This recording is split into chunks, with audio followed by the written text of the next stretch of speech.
Sahabat Oase Rohani Katolik dimanapun Anda berada, apa kabar? Senang sekali saya Bernadette Esther bisa kembali menyapa Anda. Semoga Anda tetap sehat dan senantiasa bersyukur atas anugerah kehidupan yang sudah Allah berikan. Dan bagi Anda yang sedang sakit, semoga Allah yang Maha Rahim menganugerahkan kesembuhan sehingga Anda segera pulih dan bisa beraktivitas kembali. Juga bagi Anda yang sedang menghadapi berbagai persoalan dan situasi yang sulit, semoga Roh Kudus menuntun ke jalan penyelesaian masalah. Sahabat Oase Rohani Katolik yang terkasih, hari ini adalah Pekan Biasa ke-20. Kita akan mendengarkan Sabda Allah melalui Nubuat Yehezkiel bab 24 ayat 15 sampai 24 dan Injil Suci menurut Matius bab 19 ayat 16 dan 22. Renungan pada hari ini akan dibawakan oleh Romo Matius Hari Sulistyo PR.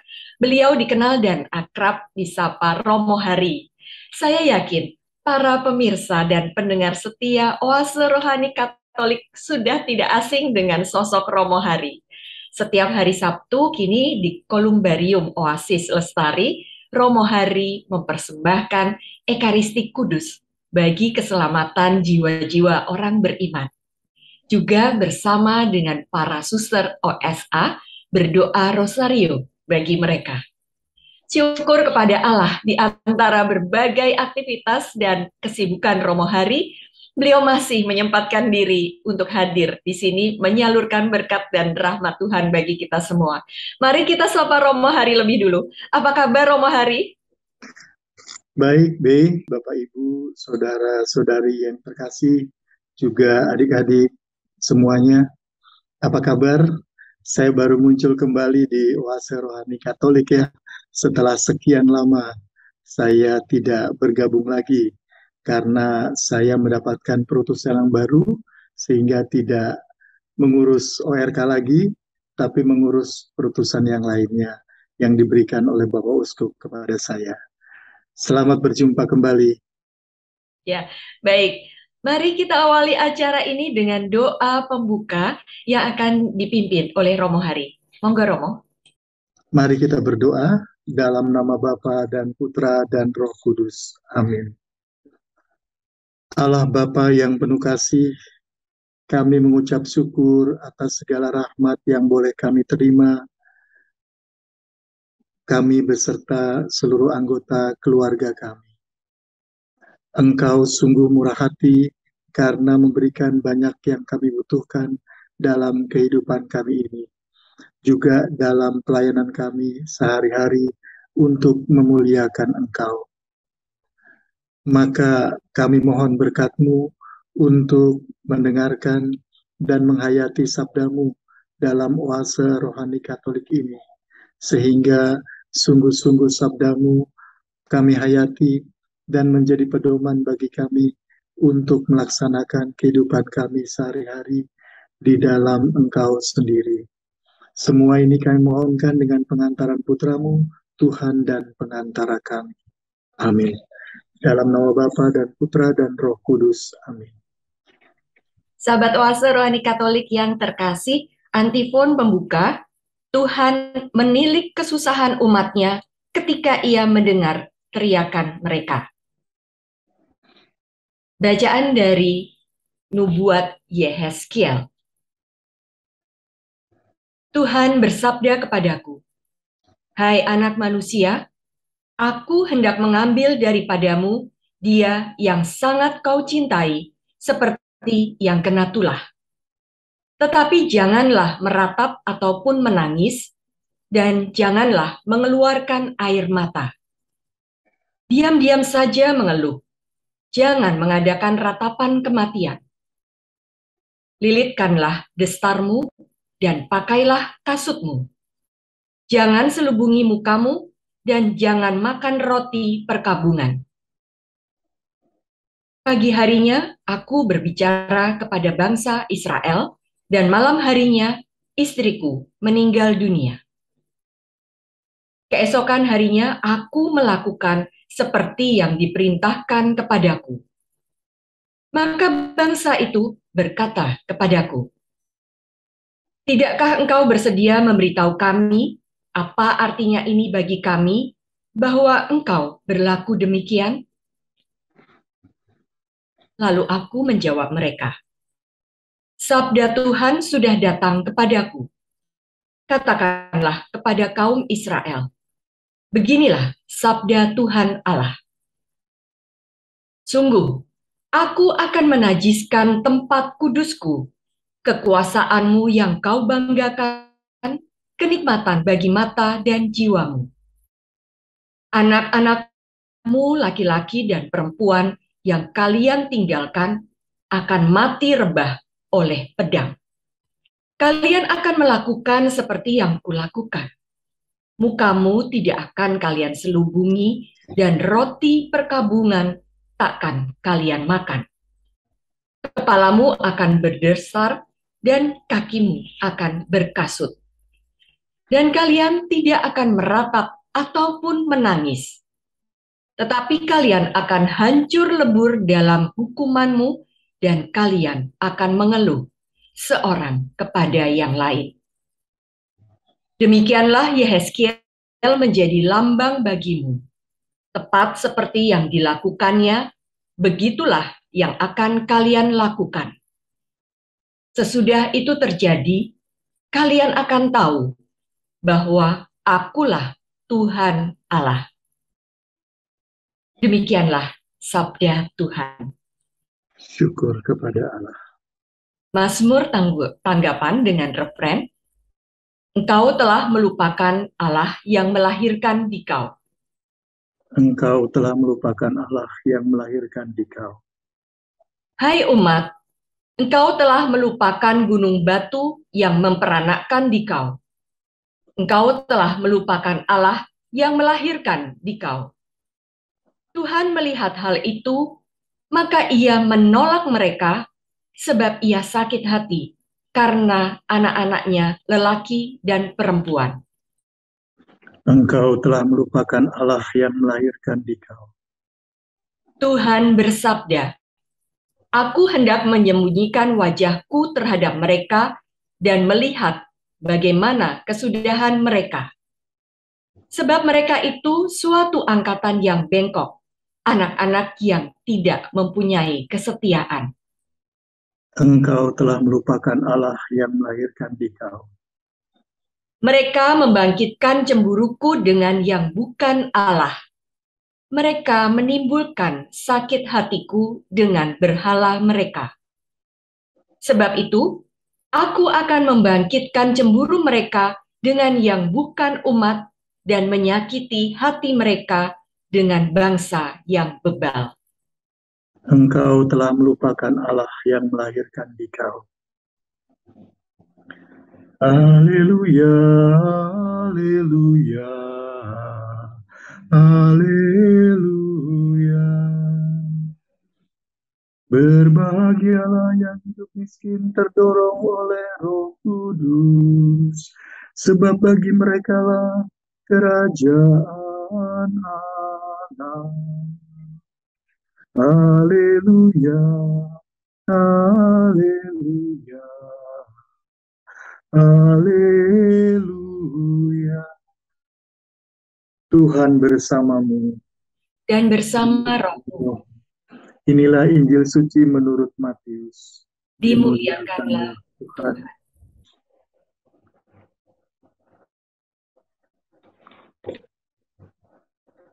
Pada suatu hari ada seorang datang kepada Yesus dan berkata, "Guru, perbuatan baik apakah yang harus kulakukan untuk memperoleh hidup kekal?" Yesus menjawab, "Apakah sebabnya engkau bertanya kepadaku tentang apa yang baik? Hanya satu yang baik. Jika engkau ingin masuk ke dalam hidup, turutilah segala perintah Allah." Kata orang itu kepada Yesus, "Perintah yang mana?" Kata Yesus, "Jangan membunuh, jangan berzina, jangan mencuri, jangan mengucapkan saksi dusta, Hormatilah ayah dan ibumu, dan kasihilah sesamamu manusia seperti dirimu sendiri. Kata orang muda itu, semuanya itu telah kuturuti, apalagi yang masih kurang. Lalu Yesus berkata, jika engkau hendak sempurna, pergilah, jualah segala milikmu, dan berikanlah itu kepada orang-orang miskin. Maka engkau akan memperoleh harta di surga. Kemudian datanglah kemari dan ikutilah aku. Ketika mendengar perkataan itu, pergilah orang muda itu dengan sedih, sebab hartanya banyak. Demikianlah sabda Tuhan. Terpujilah Kristus. Kristus.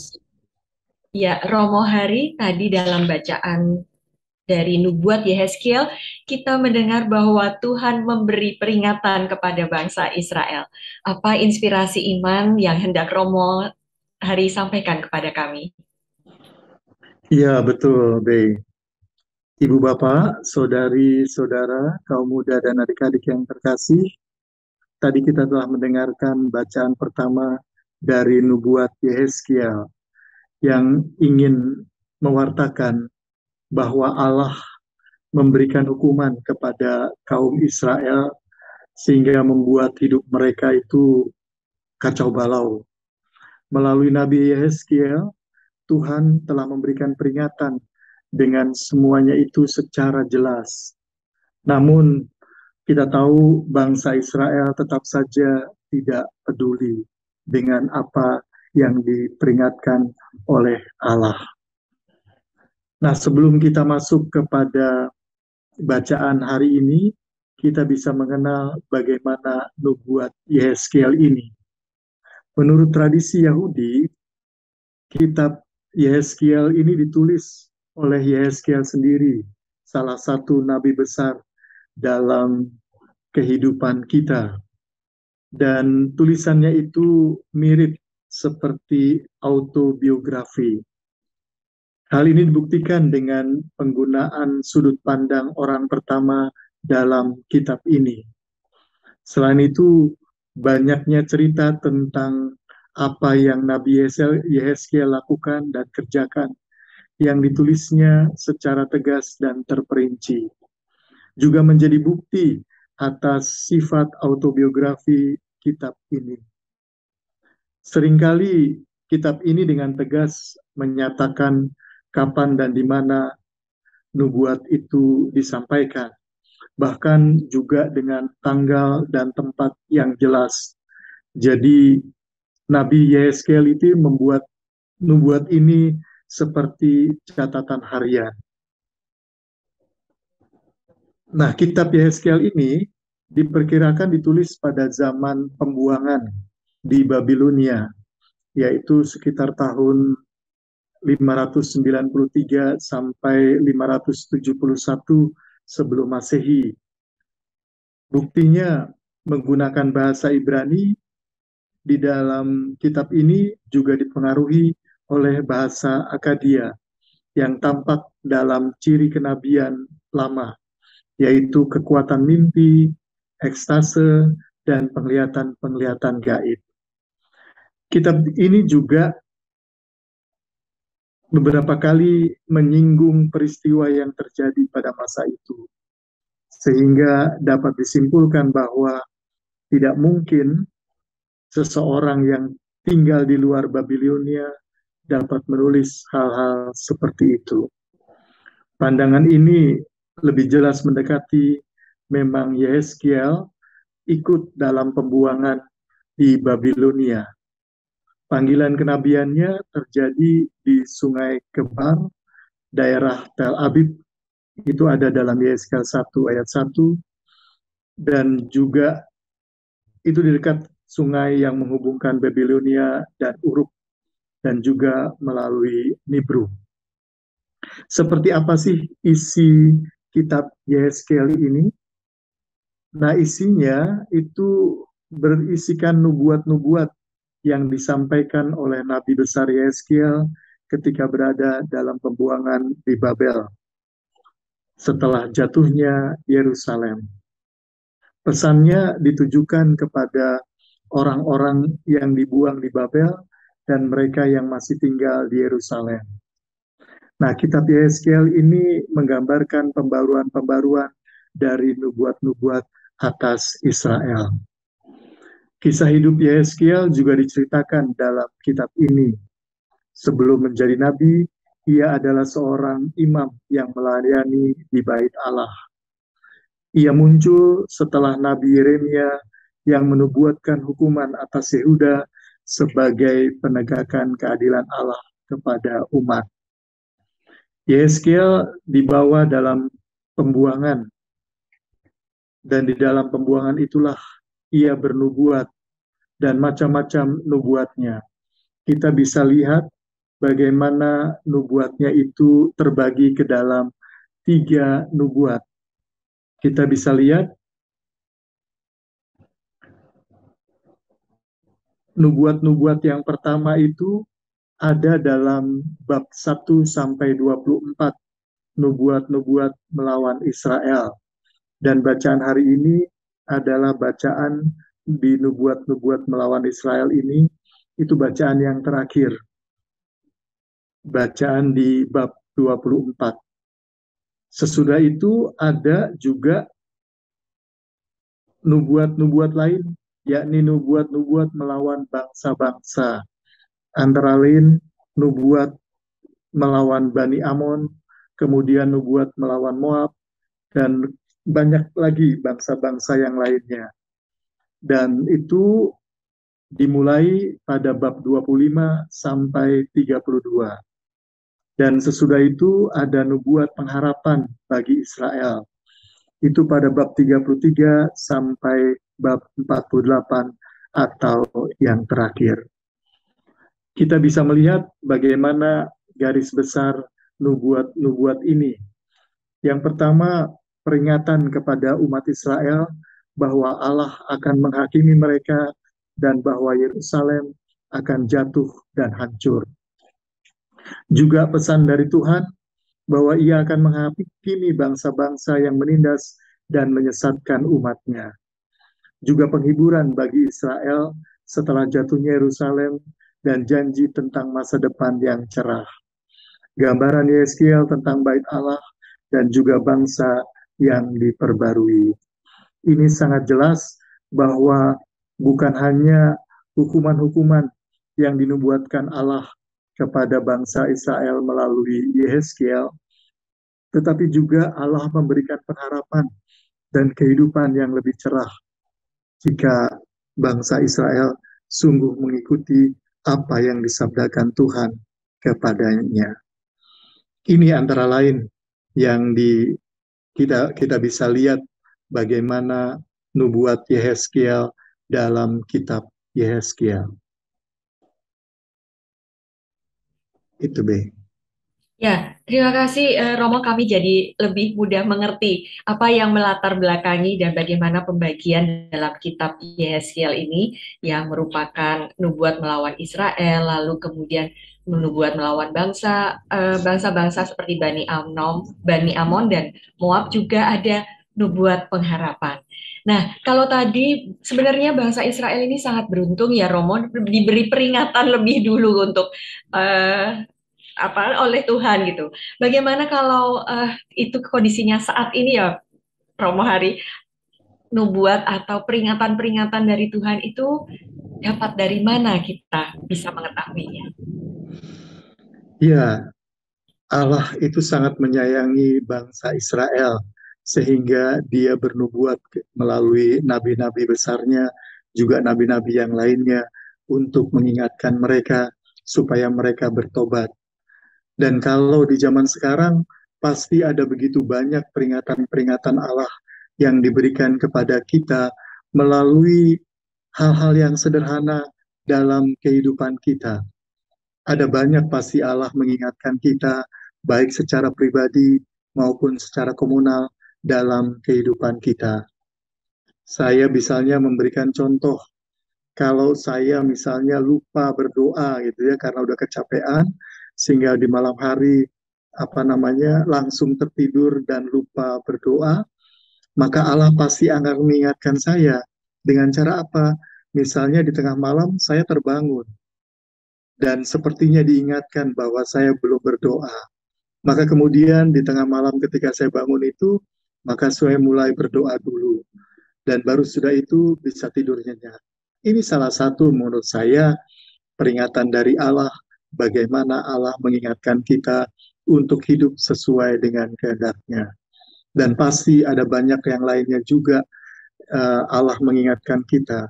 Terlebih ketika kita misalnya membaca kitab suci terus-menerus, maka melalui kitab suci itu kita bisa merefleksikan hidup kita. Dan refleksi itu adalah bagian dari peringatan Allah untuk kehidupan kita yang lebih baik ke depannya. Itu antara lain.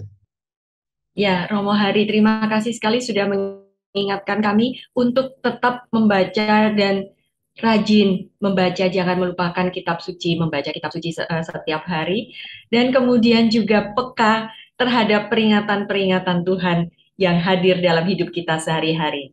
Baik, sahabat Oase Rohani Katolik yang terkasih, kita jeda sejenak untuk mengendapkan renungan dan peringatan yang telah Romo Hari sampaikan tadi. Setelah jeda kita akan mendengarkan inspirasi iman dari Injil Matius. Tetaplah bersama kami.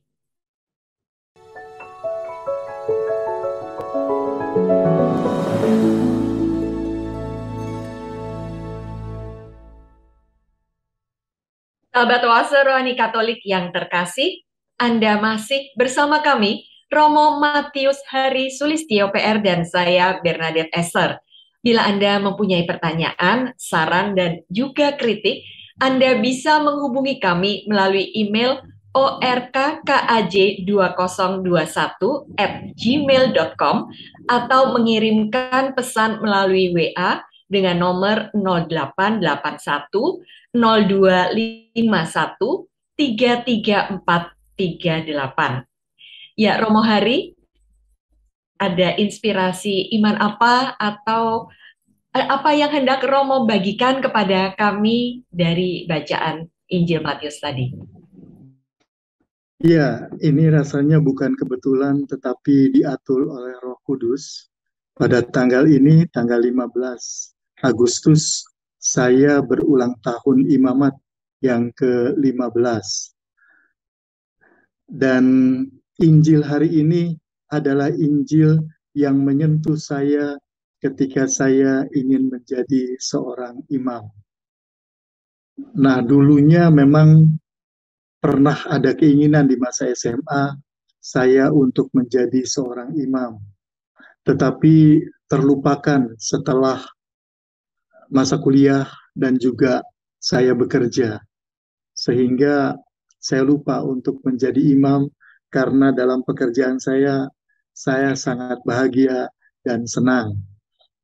Sampai satu ketika ada peristiwa-peristiwa yang mengingatkan saya kembali akan keinginan saya untuk menjadi imam. Sehingga saya menolak pada saat itu untuk menjadi imam, sehingga tidak pergi ke gereja sampai 3 bulan. Dan ibu saya yang selalu mengingatkan saya, beliau selalu bertanya kalau setiap minggu apakah saya sudah pergi ke gereja. Saya, karena saya nggak mau menipu, saya cuma berkata, begitu aja ya.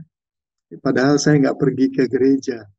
Sampai satu ketika, di hari Sabtu ketika saya sedang mandi, Allah seakan-akan mengingatkan saya supaya saya pergi ke gereja pada saat itu. Dan kemudian saya membatalkan janji saya dengan teman saya, sehingga saya pergi ke gereja. Ibu saya, bapak saya, dan adik-adik saya, juga kakak saya sudah datang duluan ke gereja. Saya sendiri ke sana, dan kemudian di depan gereja itu saya duduk, dan saya berdoa, apakah Allah sungguh memanggil saya? Dan tolong jawab jika Allah memanggil saya.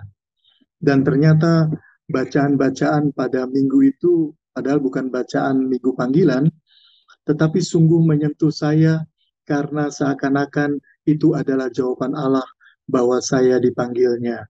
Dan salah satu bacaannya adalah bacaan Injil hari ini di dalam Matius 19:16 sampai 22. Ini adalah pertama kali seorang muda bertanya bagaimana dapat memperoleh hidup yang kekal. Sama seperti saya juga, saya ingin sekali memiliki hidup yang kekal. Karena dalam pekerjaan saya merasa bahwa ada begitu banyak dosa yang muncul dalam dalam pekerjaan-pekerjaan saya seakan-akan itu. Dan hidup saya itu lebih banyak untuk kesenangan-kesenangan, kegembiraan-kegembiraan daripada hidup dalam kehendak Allah. Nah, sehingga pada saat itu kalau seandainya saya dipanggil oleh Allah untuk menjadi imam, maka saya ingin masuk surga. Itu yang pertama kali tujuan saya. Tetapi setelah formasio, tentu saja tujuan itu bukan lagi tujuan yang pertama-tama, tetapi berubah, yakni saya mau bersyukur atas segala rahmat yang diberikan Allah kepada saya, atas semua yang diberikan Allah dalam kehidupan saya. Sehingga melalui pelayanan saya, ketika saya menjadi seorang imam, harapan saya juga orang-orang yang saya layani mampu untuk bersyukur kepada Allah, sekalipun dia merasakan mungkin sedikit yang diberikan Allah kepadanya. Tetapi kita percaya bahwa panggilan Allah dalam kehidupan kita masing-masing pasti punya tujuannya. Dan saya bersyukur bahwa sampai hari ini, setelah 15 tahun menjadi imam, saya masih tetap mensyukuri segala rahmat yang diberikan Allah kepada saya. Dan saya berharap bahwa saya terus bisa mengikuti kehendak Allah dalam situasi perutusan-perutusan saya ini. Injil hari ini sangat bagus karena kita diajak untuk terus mengikuti segala perintah Allah. Kehidupan kekal harus kita raih, dan Allah lah sendiri yang menganugerahkannya kepada kita. Dia yang penuh kasih pasti akan menganugerahkan apa yang kita inginkan dalam kehidupan ini. Dan kita berharap bahwa janji-janji Allah itu senantiasa bisa kita dapatkan dalam kehidupan kita sehari-hari. Tidak harus dalam kehidupan kekal, tetapi juga dalam kehidupan sekarang ini. Apakah kita sungguh memiliki rasa damai dalam kehidupan kita? Damai sejahtera dalam hidup kita, meskipun ada berbagai kekurangan-kekurangan yang kita miliki, yang hadir dalam kehidupan kita. Ya, tapi justru di tengah kekurangan-kekurangan itu, kita tetap bisa mengikuti perintah Tuhan, dan kita percaya bahwa ada sukacita dalam kehidupan bersama Tuhan. Sukacita itu tidak lain adalah bagaimana kita merasakan hidup yang penuh dengan damai sejahtera dalam situasi apapun. Itu salah satunya. Ya, terima kasih. Kami beruntung sekali hari ini bisa bersama dengan Romo Hari pada saat ulang tahun Imamat yang ke-15, tepat di tanggal 15 Agustus. Selamat ya Romo. Sama-sama, terima Tidak kasih. ada yang kebetulan, rupanya memang ini sudah sudah diatur oleh yang di atas ya Romo. Iya betul, saya kira itu. Dan ada banyak juga imam-imam yang berulang tahun imamat pada tanggal 15 Agustus ini. Itu. Ya, Romo tadi juga sudah mengingatkan bahwa Yesus itu tidak pernah melihat seberapa banyak harta kita, kebanggaan kita, atau mungkin juga gelar kita. Tetapi ia melihat apakah kita mau memberikan hidup kita dan menciptakan kebaikan dan sukacita bagi semua orang yang ada di dunia ini. Ya begitu ya Romo, bahkan juga sekarang yang Romo lakukan itu luar biasa, mendoakan jiwa-jiwa agar memperoleh kedamaian. Itu antara lain. Karena memang dalam Injil hari ini kan juga sangat jelas bagaimana Yesus mengajak anak muda kaya ini supaya ia menjual seluruh hartanya dan dibagi-bagikan kepada orang yang membutuhkan. Baru kemudian dia diajak untuk mengikuti Yesus. Tapi ternyata pemuda ini malah pergi dengan sedih karena punya harta yang banyak. Dia terikat pada harta kekayaannya. Dan ini yang seringkali terjadi dalam kehidupan kita, di mana kita seringkali terikat pada kekayaan-kekayaan kita, sehingga hati kita ada di sana. Padahal itu kan semuanya adalah titipan dari Tuhan. Dan harapannya justru kekayaan-kekayaan itu menjadi sarana bagi kita untuk memuliakan Tuhan dengan berbagi kepada sesama yang membutuhkan. Dan sempat juga saya terkesan pada Galatia 5 ayat 13. Di sana kan dikatakan, kamu telah diberi kemerdekaan, tapi jangan gunakan kemerdekaan itu untuk berbuat dosa, tapi gunakanlah seluruh kemerdekaan itu untuk berbagi di dalam kasih. Nah, saya merasa juga bahwa saya sudah mendapatkan banyak anugerah-anugerah yang luar biasa dari Allah. Dulu saya bekerja di salah satu advertising agency, dan itu luar biasa mendapatkan anugerah kekayaan yang besar. Dan juga saya menjadi salah satu dosen di UI. Sungguh luar biasa menurut saya hidup saya pada saat itu. Tetapi saya gunakan untuk apa? Itu kan seakan saya mendapatkan kemerdekaan dari Allah. Tetapi kemerdekaan dalam tanda kutip itu saya gunakan untuk hal yang sia-sia.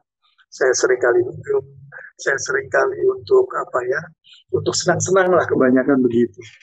Tetapi karena panggilan Allah inilah kemudian berubah hidup saya. Yang tadinya dugem, saya lebih banyak pergi ke gereja. Dan bahkan bisa pagi. Yang tadinya pulang sampai pagi, kalau kerja, ini saya atur sedemikian rupa sehingga hidup saya berubah. Dan kemudian saya melamar untuk menjadi imam di Keuskupan Agung Jakarta. Dan ternyata dari 14 orang yang melamar pada saat itu, yang semuanya adalah panggilan terlambat, ternyata hanya ada 2 orang saja yang diterima. Saya dan Romo Michael yang sekarang tugas di Kosambi dan pindah ke Paroki Pulau Gebang kalau tidak salah. Itu berdua ini saja yang kemudian diterima. Dan kami kemudian juga ada 14 orang yang diterima di tahun orientasi rohani. Dan dari 14 itu ada 4 orang yang menjadi imam sampai sekarang ini, termasuk saya dan Romo Michael. Nah, ini luar biasa panggilan Allah yang saya syukuri dalam kehidupan saya. Dan saya berharap juga Bapak, Ibu, saudari-saudara, kaum muda dan adik-adik juga bisa mensyukuri seluruh perjalanan hidup yang dianugerahkan Allah kepada kita semuanya. Itu.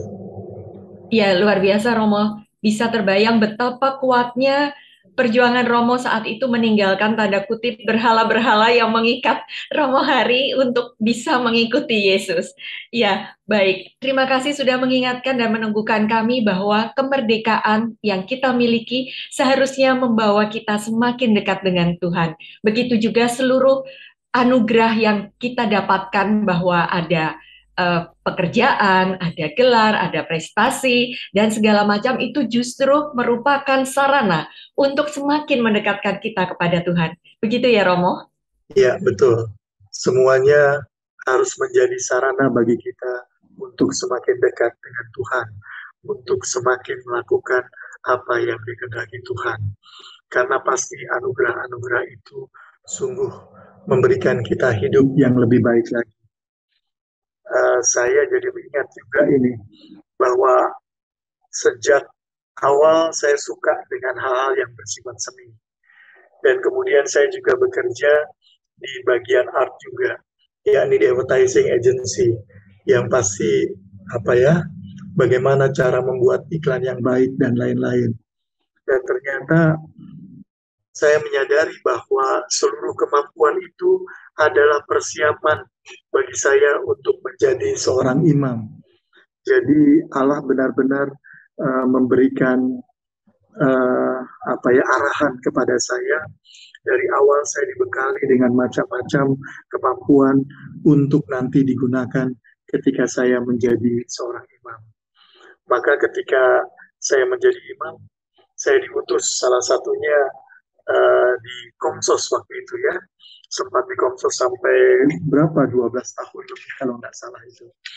Dan kemudian juga di tempat-tempat yang ternyata saya tidak diparoki sama sekali, tetapi di institusi-institusi yang memang membutuhkan kemampuan manajemen, membutuhkan kemampuan marketing, dan lain-lain, yang itu memang dianugerahkan Allah kepada saya. Sehingga saya memanfaatkannya untuk saya gunakan di dalam kehidupan pelayanan saya sebagai seorang imam.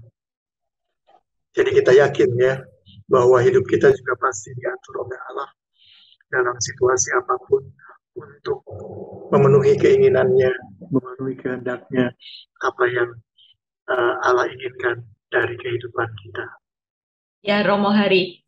Dan Oase Rohani Katolik ini juga salah satu hasil karya Romo untuk semakin mendekatkan umat kepada Tuhan ya, Romo. Bukan hasil karya saya, itu hasil karya Tuhan sendiri. Iya, yang melalui Romo Hari.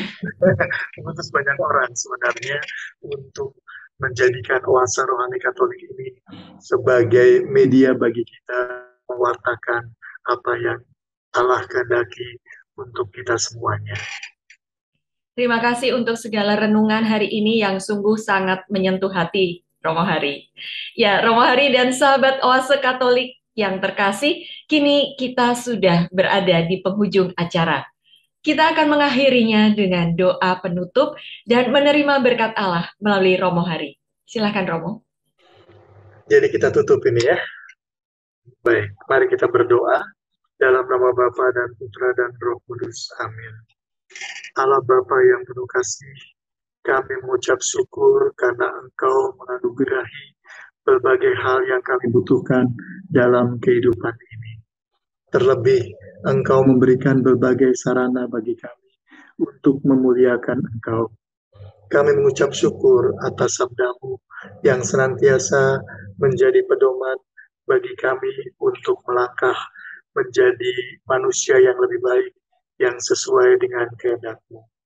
Dan kami percaya bahwa Engkau senantiasa memberkati kami dalam kehidupan ini, memberkati langkah-langkah kami, sehingga kami juga mau berbagi kepada setiap orang yang kami jumpai dan membutuhkan bantuan-Mu. Bapa yang kudus, berkatilah kami dan seluruh anggota keluarga kami, sehingga kami sungguh dapat mengikuti kehendak dan dapat memuliakan Engkau dalam kehidupan kami sehari-hari. Semua ini kami mohonkan dengan pengantaran Putra-Mu, Tuhan dan pengantara kami. Amin. Tuhan bersamamu dan bersama Roh-Mu.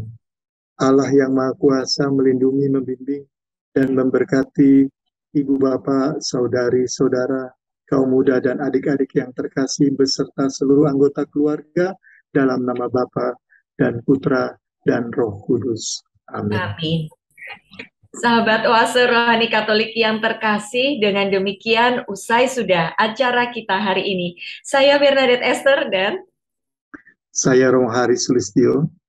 Kami berdua pamit undur diri. Romo, ada yang hendak disampaikan sebelum? Cukup, saya berbahagia bisa kembali bertemu dengan Bapak Ibu, saudara-saudari, kaum muda dan adik-adik yang terkasih melalui ORK ini. Tetap semangat untuk terus mendengarkan dan menghayati sabda-sabda Tuhan, salah satunya melalui ORK ini. Terima kasih. Terima kasih Romo, kami juga menantikan kehadiran Romo pada ORK edisi selanjutnya. Baik, sahabat Oase Rohani Katolik yang terkasih, kini kami berdua pamit undur diri. Selamat melanjutkan aktivitas Anda, sampai jumpa pada acara Oase Rohani Katolik edisi berikutnya. Salam, matur nuwun Romo. Ya, selamat.